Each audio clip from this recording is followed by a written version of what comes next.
Corona virus महामारी की तीसरी लहर के बीच चुनाव आयोग यानी इलेक्शन कमीशन ने 5 राज्यों के विधानसभा चुनाव की तारीखों का ऐलान कर दिया है। ये 5 राज्य उत्तर प्रदेश, पंजाब, उत्तराखंड, मणिपुर और गोवा हैं। मुख्य चुनाव आयुक्त सुशील चंद्रा ने ऐलान किया है कि 5 राज्यों के चुनाव कुल 7 चरणों में होंगे। इनमें से पंजाब, गोवा और उत्तराखंड के चुनाव 1 चरण में हो जाएंगे। वहीं मणिपुर का चुनाव 2 चरणों में पूरा होगा। उत्तर प्रदेश का चुनाव पूरे 7 चरण तक चलेगा।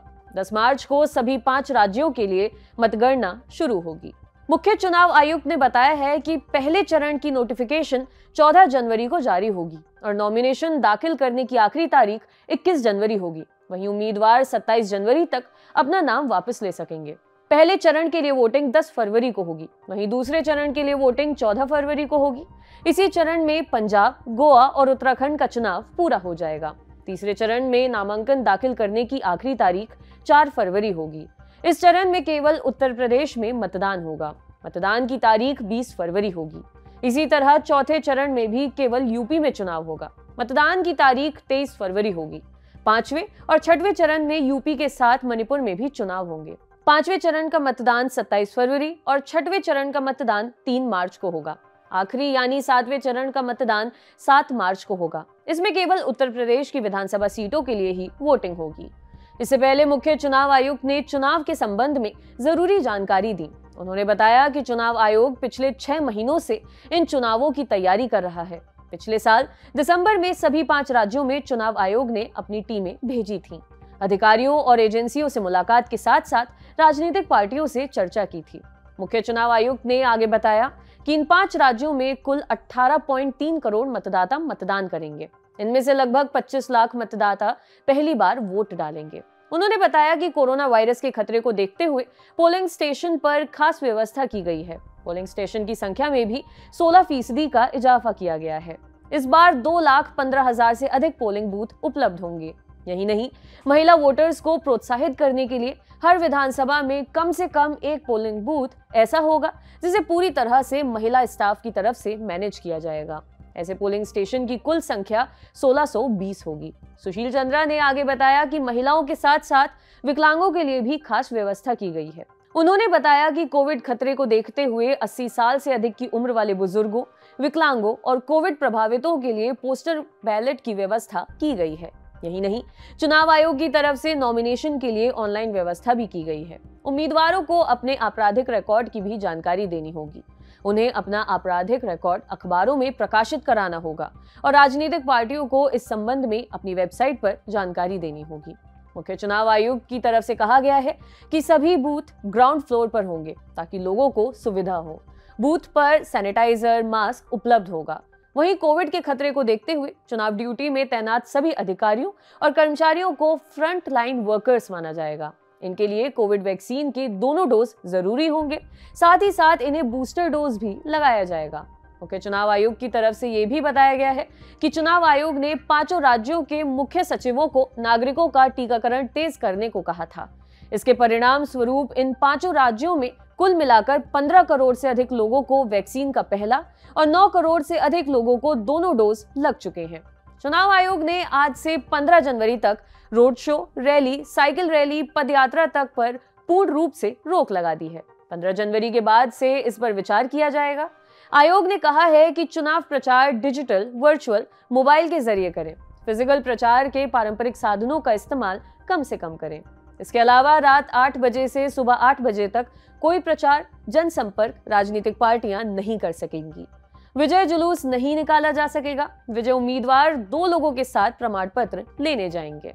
पार्टियों को तय जगहों पर ही सभा करने की अनुमति होगी। सभी पार्टियों और उम्मीदवारों को अंडरटेकिंग देनी होगी कि वे कोविड गाइडलाइन का पालन सख्ती से करेंगे।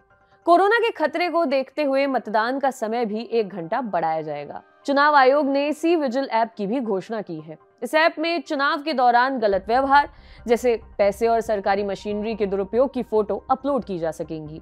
आदर्श चुनाव संहिता के उल्लंघन की फोटो भी अपलोड की जा सकेगी।